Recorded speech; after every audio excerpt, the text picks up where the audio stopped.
नमस्कार साथियों, आज हम देखेंगे मध्यकालीन भारत। जो मुस्लिम का आक्रमण था भारत पर, वो जानेंगे, देखेंगे। हेडिंग लगा हुआ है मध्यकालीन भारत मिडिल हिस्ट्री, ठीक ना।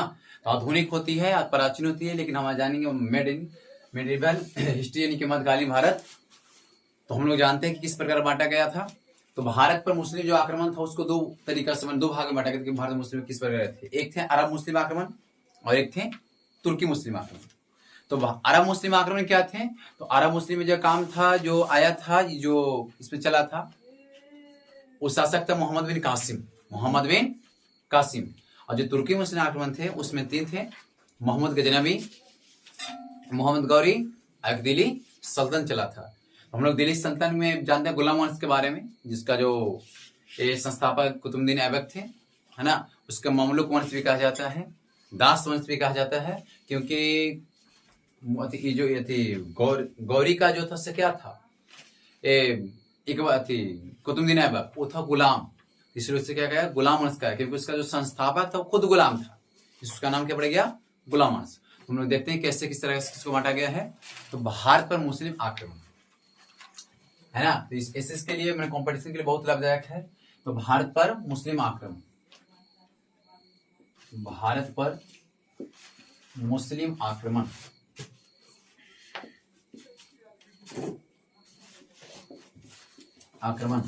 तो भारत पर जो मुस्लिम आक्रमण है वो दो तरीके से हम लोग पढ़ेंगे। एक थे जो अरब मुस्लिम आक्रमण और एक थे जो तुर्की मुस्लिम आक्रमण। तो पहला बार जो थे कौन थे? अरब मुस्लिम आक्रमण।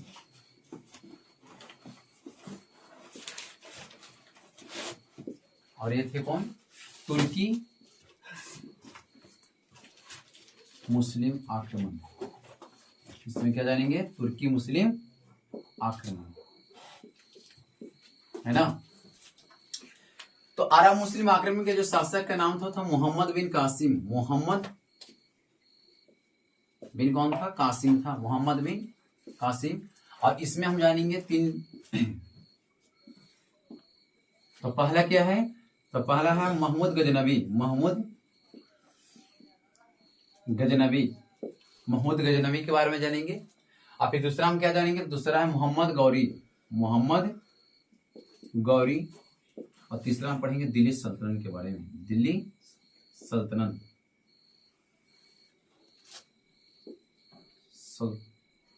है ना। देखिए हम क्या देखें, मैंने बताया कि भारत मुस्लिम जो आक्रमण था दो भाग में बांटे, कि एक अरब मुस्लिम आक्रमण के लिए, एक है तुर्की मुस्लिम आक्रमण के लिए। तो जो भारत में आए थे दोनों प्रकार के, जो अरब है वो तुर्की आए थे, जैसे कि अरब भाषा में कुछ कुछ लिखे गए हैं। हम लोग के हिंदुस्तान नाम पड़ा जो अरबवासियों ने दिया था ना, क्योंकि भारतीयों को यहाँ पे हिंदू कहते थे, और हिंदू कहने के लिए भीम भारतीय, जो इस भारतीयों को हिंदुस्तान बन गया ना, तो वो जानते हैं। तो इसमें क्या देखते हैं पहले कि मोहम्मद बिन कासिम था अरबवासी मुस्लिम का शासक, और तुर्की में क्या पढ़ेंगे? महमूद गजनवी, मोहम्मद गौरी, दिल्ली सल्तनत। इसमें सबसे स्टार्टिंग क्या रहेगा? महत्वपूर्ण क्या रहेगा? दिल्ली सल्तनत, है ना। सबसे स्टार्टिंग मतलब कि ये भी बता सकते हैं कि दिल्ली सल्तनत में कौन कौन शासक थे। जो 5 वंश था, 320 काल वर्ष चला था, तो किसका कितना समय था, कौन क्या बनाया, किसका स्थापना किया, ऐसा हम इसमें देखेंगे, ठीक है। तो पहले हम जानते हैं अरब मुस्लिम आक्रमण, है ना। पहला हम विचार क्या करेंगे? अरब मुस्लिम आक्रमण पर, जो कि मोहम्मद बिन कासिम इसका मुख्य शासक था, बना जाता है, संस्थापक बन जाता है। अब देखिए, तो जब भारत में अरब मुस्लिम आक्रमण आए तो क्या हुआ, क्या प्रभाव पड़ा, वो हम पहले देखते हैं। चलिए, पहले हमारा हेडिंग रहेगा क्या कि अरब मुस्लिम आक्रमण, भारत पर अरब मुस्लिम आक्रमण। तो देखेंगे इसके लिए,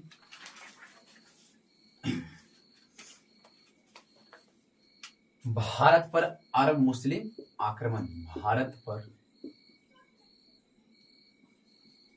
अरब मुस्लिम आक्रमण। चलिए, तो इसकी शुरुआत भारत में होती है 711 से।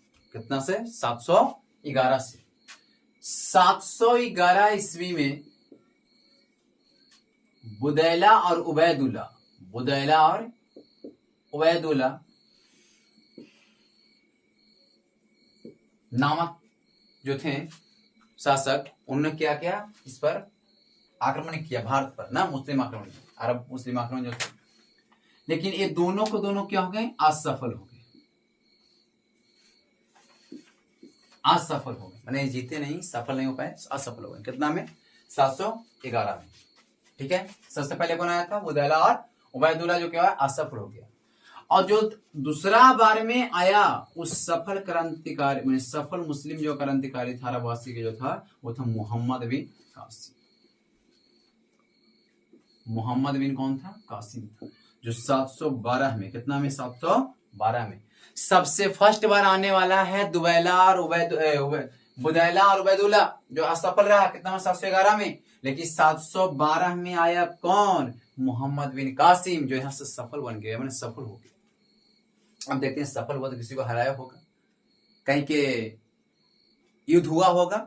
तो 712 में रावर के युद्ध में, रावर का युद्ध, युद्ध का नाम क्या है, रावर का युद्ध, जो 712 में हुआ था। और रावर के युद्ध में सिंध के राजा दाहिर को पराजित कर दिया। क्या कर दिया, पराजित कर दिया। समझिएगा बात। 711 में आए थे बुदैला और उबैदुल्ला, लेकिन असफल होकर गए, यहाँ से जीत उनकी प्राप्ति नहीं हुई, माने यहाँ पे शासक नहीं बन पाए, है ना। इसके बाद जो आया था सफल, इसके आने पर क्या सफल हुआ, तो कौन हुआ दूसरा बार है, तो मोहम्मद बिन कासिम, जो 712 में आया था। और 712 में आने पर उन्हें रावर का युद्ध में, किसके युद्ध में, रावर का युद्ध में, जो 712 में हुआ था, उसमें राजा दाहिर को हरा दिया। किसको हरा दिया, राजा दाहिर को, जो कि राजा दाहिर क्या था, राजा दाहिर चच का वंशज था, चच का वंशज था। जो राजा दाहिर था से सिंध के जो राजा दाहिर था, वो क्या था, चच का वंशज था। उस समय सिंध की राजधानी आरोह थी। कहां थी, आरोह थी ना, आरोह थी। जिस समय ये रावर का युद्ध हुआ था, मोहम्मद बिन कासिम जीता था रावर के युद्ध, है ना, वहां के राजा दाहिर को हराकर। तो उस समय जो है सिंध के राजधानी कहाँ थी, आरोह थी ना, आरोह थी, ब्राह्मणा आरोह जिसे कहा जाते हैं, आरोह थी। अब इसके बाद देखिए क्या हुआ, किसी तरह जीतते जीतते एक जगह और जीता, मुल्तान। मोहम्मद बिन कासिम ने एक जगह और जीता, जिस जगह का नाम था मुल्तान। क्या नाम था, मुल्तान नाम था। अब सुनिएगा, तो मुल्तान नाम जो था, इससे पहले हम पहले जान जाते हैं कि जो जगह सिंध जीती थी रावर के युद्ध में दाहिर से, है ना, तो सिंध जीतने पर क्या हुआ कि रावर के युद्ध में जब सिंध जीता था, तो उसके जो बताए थे विवरण करने के लिए, मतलब किसी पुस्तक के जो छाप करने के लिए, तो उन्होंने जो जिस प्रकार सिंध को जीता, किसको पराजित किया, कब किया, किस युद्ध में किया, है ना, तो उसके लिए क्या हुआ कि एक पुस्तक निकाला, पुस्तक लिखा गया। इस पुस्तक का नाम है चचनामा। क्या नाम है, चचनामा या फतहनामा, चचनामा या फतहनामा। अब ध्यान सुनिएगा कि सबसे पहले आने वाला बुदैला और उबैदुल्ला था। ठीक है, बुदैला और उबैदुल्ला था, जो 711 में आया और यहाँ पे असफल रहा, मैंने सफलता उनकी प्राप्त नहीं हुई, जो सोच के वो काम यहाँ पे नहीं हुआ, यहाँ पे मैंने राज नहीं कर पाया। इसके बाद दूसरा बार जो आने वाला था मोहम्मद बिन कासिम था, आया, जो सफल बन गया, यहाँ पे सफल हो गया। कितना में, 712 में, जबकि आया था 711 में। तो 712 में आया जब जो जीता था, उस युद्ध का नाम था रावर का युद्ध। कौन सी का युद्ध, रावर का युद्ध। तो रावर के युद्ध जो जीता था, तो सिंध के राजा दाहिर को पराजित किया था। रावर के युद्ध में सिंध के जो राजा थे उस समय के 712 के भारत में, ठीक ना, तो जो दाहिर जी थे, माने कि सिंध के राजा जो दाहिर थे, उसको पराजित किया। पराजित करने के दौरान जो इससे दाहिर सिंध को जीत लिया। कौन, तो मोहम्मद बिन कासिम। जिस समय ये युद्ध हो रही थी, इसको जीता गया था मोहम्मद बिन कासिम के द्वारा। उस समय सिंध की राजधानी कहाँ थी, आरोह थी, जिसे ब्राह्मणावाद भी कहा जाता है, यानी आरोह थी। कहाँ थी, आरोह थी। और जिसको हराया दाहिर को, यानी सिंध के राजा जो दाहिर था, उसको हराया, वो क्या था, वो चच का वंशज था। किसका वंशज था, चच का वंशज था। अब इसका जो मैंने सिंध पे किस तरीका से युद्ध हुआ, कौन हारा कौन जीता, है ना, कौन कौन युद्ध के द्वारा जीता मोहम्मद बिन कासिम, उस सभी का जो विवरण है विस्तार है किसमें लिखा गया, चचनामा फतहनामा पुस्तक में। इस पुस्तक का नाम क्या है, चचनामा फतहनामा। अब चचनामा फतहनामा पुस्तक तो लिखा गया, पर इसका लिखने वाला भी तो कोई होगा। तो हाँ, बात सही है कि है। तो चचनामा फतहनामा जो पुस्तक लिखा गया, उसके लिखने वाले जो थे, जो ग्रंथ लिखा गया था, उसको अली अहमद ने लिखा था। कौन लिखा था, अली अहमद। यानी कि जो लिखने, दो बार लिखा गया, एक जो है से अली अहमद लिखे थे,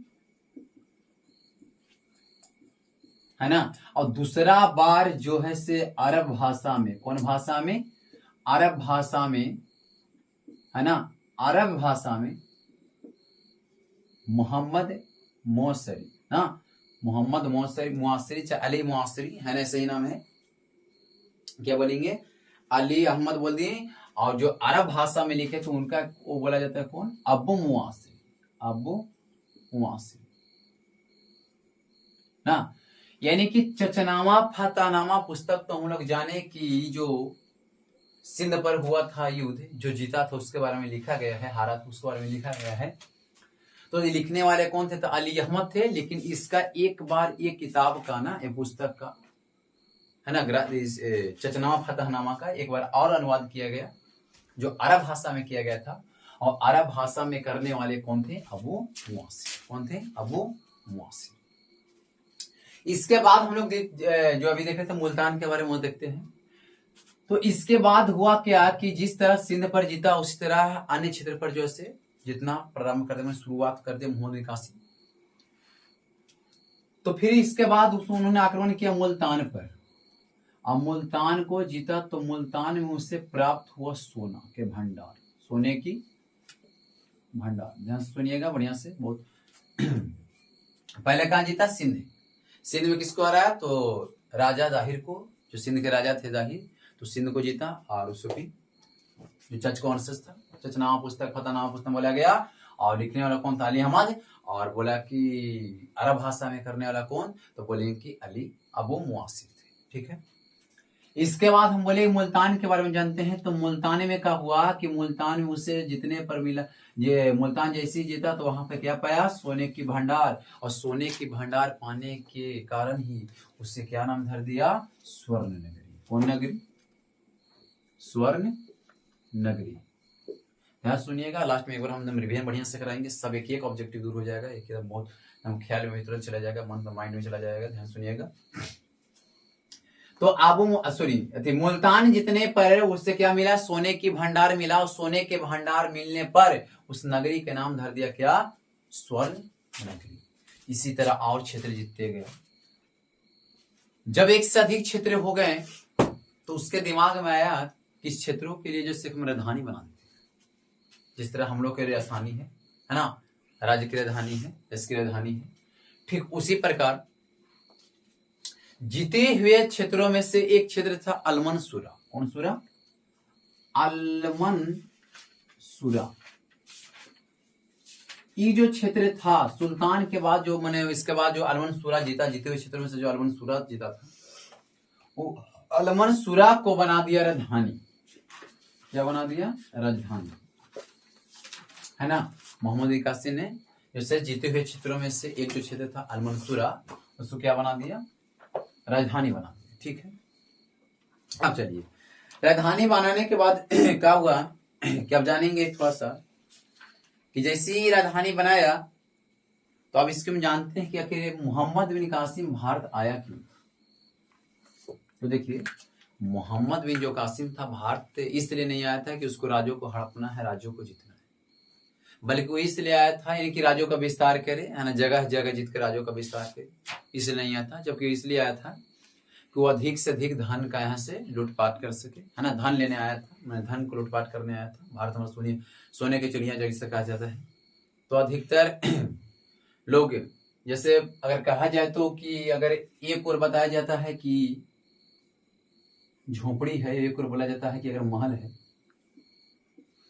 ना, अगर बोला जाए कि झोपड़ी है, एक और बोला जाए कि महल है, तो अधिकतर लोग उसी को भागते हैं जहां पे मैंने उनको लगे कोई वहां पर कुछ हमें मिलेगा, यानी कि महल की ओर। तभी बोल दिया जाए कि झोपड़ी की ओर जाए तो महल की ओर, तो बोला जाए कि अगर झोपड़ी में संख्या अगर 40 है तो यदि महल में 40 है तो हो सके झोपड़ी में 0 हो सकता है। काहे कि पता है लोगों की आज के में सबको ही तेज है कि हमें महल की ओर जाना है, काहे कि महल में ज्यादा होगा। तो भारत भी वैसा ही देश था, तो सबने क्या किया, इसकी ओर आने के मैंने आकृष्ट खिंचाव करने लगा कि वहां पे धन है तो वहां पे हमें कुछ मिलेगा। तो ठीक उसी प्रकार जो मोहम्मद बिन कासिम था से आया था धन लूटने के उद्देश्य से, है ना। और एक उसका एक और उद्देश्य था, वह था इस्लाम धर्म का प्रसार करना, ये नहीं कि राज्यों पर मतलब कि राज करना, राज्यों का विस्तार करना, नहीं, इसका ये कारण नहीं था। इसका कारण दो था, क्या, धन लूटना और इस्लामी धर्म का प्रचार प्रसार करना। किसका, तो मोहम्मद बिन कासिम का। चलिए आप देखिएगा, राजधानी जैसी उन्होंने सूरा को बनाया तो इसके बाद हमने बताया कि उसका जो मुख्य उद्देश्य था भारत आने का, वो पहला था धन लूटपाट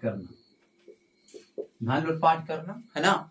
और दूसरा जो उद्देश्य था, वो उद्देश्य क्या था, तो उद्देश्य था कि इस्लाम धर्म का प्रचार प्रसार करना। चलिए इसके आगे जानते हैं। हमने क्या जाना, शुरू से एक बार देख लीजिएगा बढ़िया से। तो सबसे पहले हम लोग जाने कि 711 में जो आया था दुबैला उबैदुल्ला नामक आए थे ना, जो कि 711 में सफल होकर चले गए।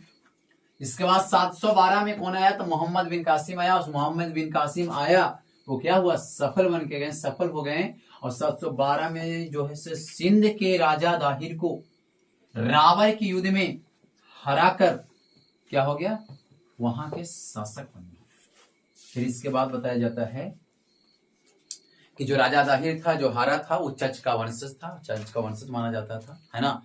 और जो मोहम्मद बिन कासिम जिस क्षेत्र में जीते, सिंधु हो, वहां के राजा जो अरोह के राजा, जो उसका जो राजधानी सिंध की राजधानी अरोह थी, तो वहां के राजा जो दाहिर को मतलब हराए।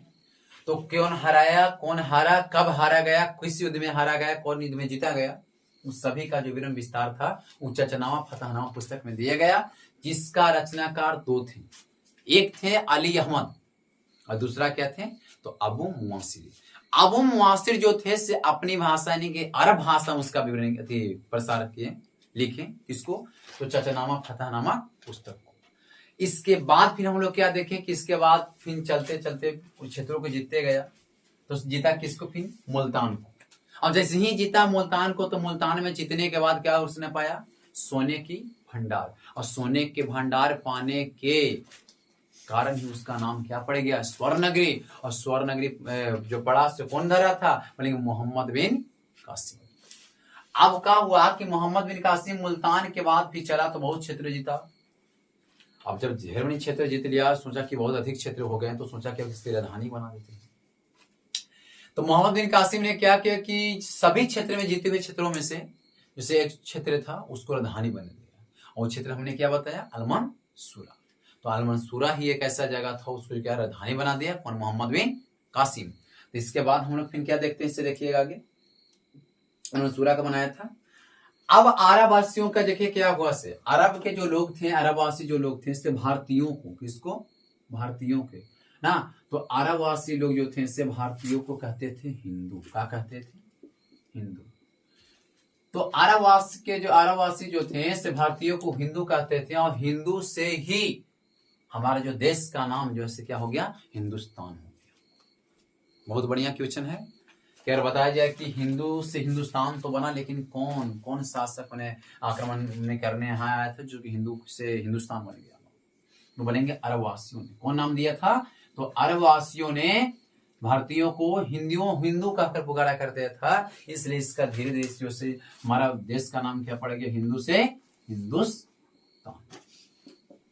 चलिए कंप्लीट बातें हैं सर। कौन हिंदू से क्या बन गया, हिंदुस्तान का। कि हिंदू किसको कहते थे, भारतीयों को हिंदू कहता था। कौन कहता था, अरबवासी, है ना।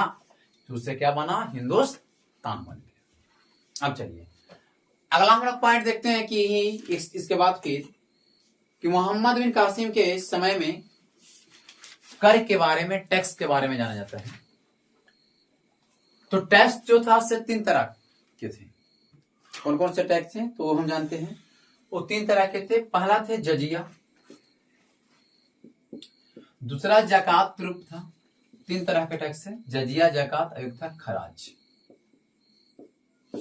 ठीक है, ये 3 टैक्स क्या है वो तो हम जानेंगे ही, लेकिन हम पहले देखते हैं, हम पढ़ रहे हैं किसके बारे में, मोहम्मद बिन कासिम के बारे में।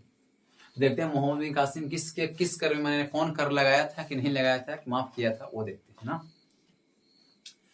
तो जो मोहम्मद बिन कासिम है, मोहम्मद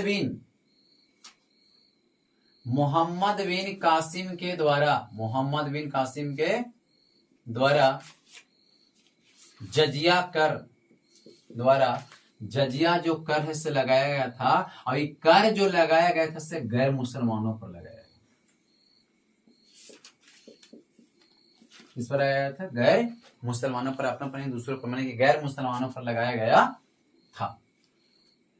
अब चलिएगा, ये तीनों कर में से मोहम्मद बिन कासिम ने कौन कर लगाया? तो बोलेंगे जजिया कर लगाया किस पर? तो गैर मुसलमानों पर लगाया था। लेकिन इसमें एक मुख्य बात ये थी, उन्होंने 5 लोगों से इस कर से 5 लोगों को इस कर से दूर रखा। कितने कर से दूर रखा? 5 लोगों को दूर रखा। अब देखते हैं 5 लोग कौन है जिससे कर से दूर थे, उससे कर नहीं लिया जाता, टैक्स नहीं लिया जाता था, माफ किया जाता था, वो देखते हैं। तो पहला थे, मान के चलिए बच्चा, दूसरा है बुढ़ा, तीसरा है औरत, और चौथा है विकलांग, और 5वां थे ब्राह्मण।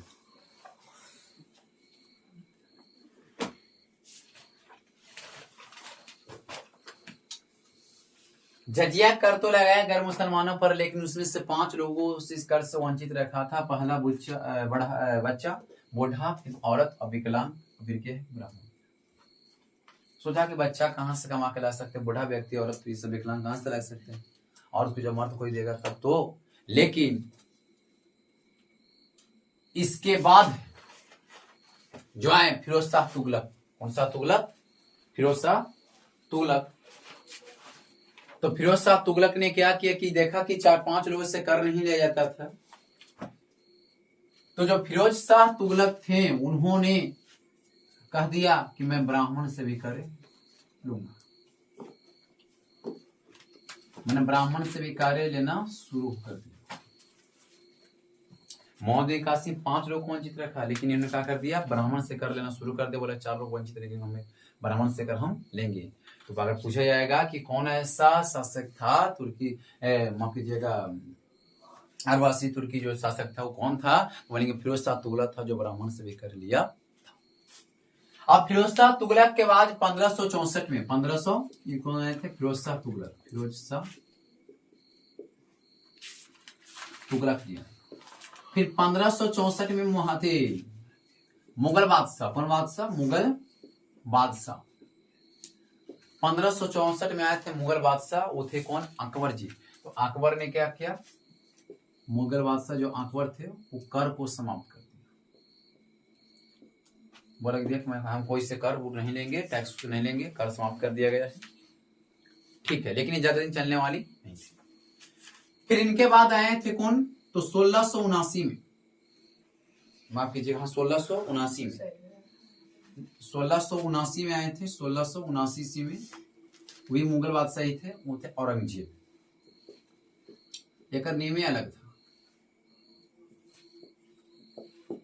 ये आओ खतरनाक।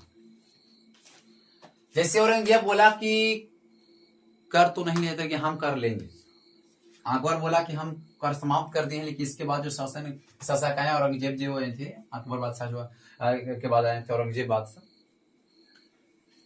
तो बोले कि हम कर लेंगे, लेकिन कर लेने पर इसमें जो कर तो लिए, लेकिन इनमें एक विशेष से एक पहला मुगल बादशाह थे, बहुत अच्छा क्वेश्चन है हमारे लिए बनता है इसके लिए, कि पहला हमारे लिए मुगल बादशाह थे जो अंग्रेजों से भी कर लिया था।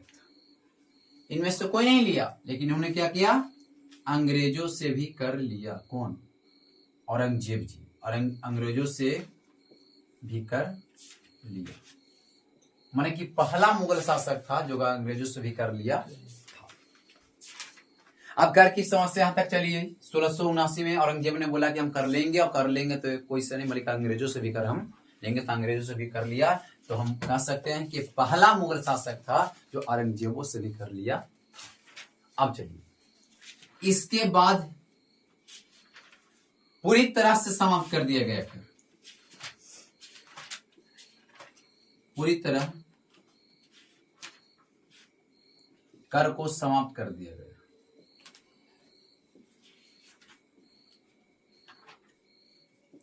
अभी करने वाले थे कौन? मोहम्मद शाह, जिनको हम रंगीला बादशाह कहते हैं, रंगीला बादशाह के नाम से भी जाना जाता। इन्होंने आया कहा कि पूरी तरह से कर समाप्त हो गया, कोई सरकार नहीं। कौन थे?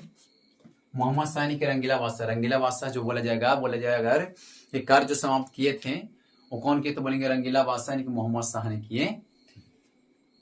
कब बेटी यहां तक बात हो गई? तुम आज कर देख ली कि जजिया कर कहां तक मैंने क्या हुआ से 2 पॉइंट बस इसमें और है। अरब मुस्लिम आक्रमण में वो कौन है तो देखते हैं कौन सा पुस्तक को मैंने किस अनुवाद अरब भाषा में लिखा गया तो वो देखते हैं। तो हम लोग थोड़ा सा रिवाइज कर दें। कर आया जजिया तो कौन पहले आयत लगाया? तो बोलेंगे मोहम्मद बिन कासिम लगाया। मोहम्मद कासिम का नियम क्या था? गैर मुसलमानों पर लगाया था।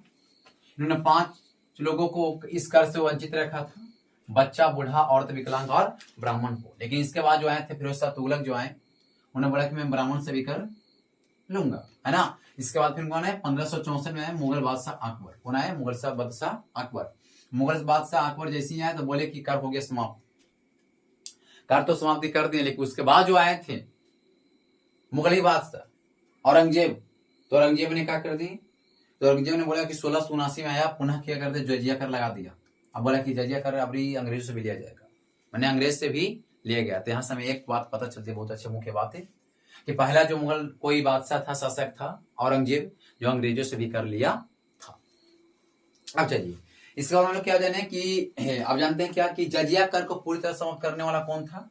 बोलेंगे कि मोहम्मद शाह। कौन सा? मोहम्मद शाह, यानी रंगील बादशाह भी कहा जाता है, रंगील बादशाह भी कहा जाता है। तो चलिए हम 2 पॉइंट और जानते हैं, इसमें 2 पॉइंट और है हमारे लिए। इसके बाद अरब मुस्लिम आक्रमण खत्म करेंगे, फिर जानेंगे तुर्की मुस्लिम आक्रमण में अगले क्लास में। बस खड़े 2 पॉइंट जान लेते इसमें। देखते हैं कि कौन सा पुस्तक किस भाषा में लिखा गया था, उसका रचनाकार कौन थे, है ना। अरब में क्या क्या मैंने अरब भाषा में लिखा जब आक्रमण जब उनका राज्य आया था, ठीक ना। तो इसमें देखिए विष्णु शर्मा का हम लोग पढ़े हैं। विष्णु शर्मा का एक पुस्तक है पंचतंत्र। विष्णु शर्मा का 2 पुस्तक थे अरब भाषा में, एक था पंचतंत्र,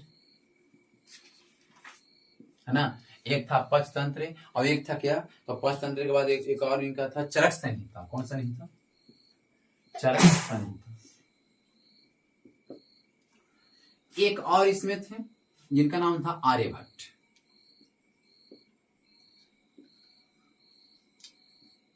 ये लिखे थे सूर्य का सिद्धांत,